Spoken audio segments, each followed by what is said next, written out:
রাজধানীতে কাঁচামরিচের দাম 280 টাকা কেজি। বেগুনের দাম বাড়তি আর ইলিশের দামও চড়া। এই বিষয়ে আরও জানাতে মহাখালী কাঁচা বাজার থেকে যোগ দিচ্ছেন সহকর্মী মোস্তফা মাহবুব।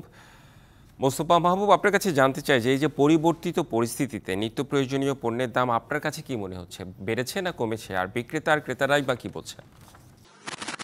আপনি দর্শকদেরকে যেমনটা জানাচ্ছিলেন যে কাঁচা মরিচের দাম সেটি কিন্তু গত সপ্তাহে আমরা দেখেছি 180 টাকা, 160 টাকা এবং 200 টাকা এই দরের মধ্যে ছিল।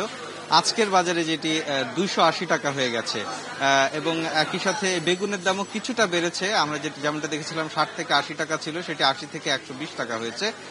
এছাড়া নিত্য পণ্য যেটি বিশেষ করে ডাল, চিনি, তেল এই সমস্ত পণ্য কিন্তু আগের দামই, দামের খুব বেশি হেরফের হয়নি, বরং স্থিতিশীল আছে বলা যায়। নতুন করে এই ধরনের পণ্যের দাম বাড়েনি। আর ইলিশ মাছের দাম যেটি এই নতুন সরকার দায়িত্বে আসার পরে যেটি যেমনটি বলা হচ্ছিল বা সামাজিক যোগাযোগ মাধ্যমে একটি কথা ছড়িয়ে পড়ছিল যে প্রতিবেশী দেশে ইলিশ রপ্তানি বন্ধ থাকবে, তার একটা প্রভাব হয়তো বাজারে পড়বে, সাধারণ মানুষ সস্তায় কিছুটা ইলিশ পাবে, সেই তার কিন্তু কোনো প্রভাব আসলে আমরা বাস্তবে বাজারে দেখছি না। আজকে আমরা যেমনটা দেখেছি, ঢালাইয়ের দৃঢ়তা, নির্মাণে নিশ্চয়তা, প্রিমিয়ার সিমেন্ট, ঢালাইয়ের রাজা।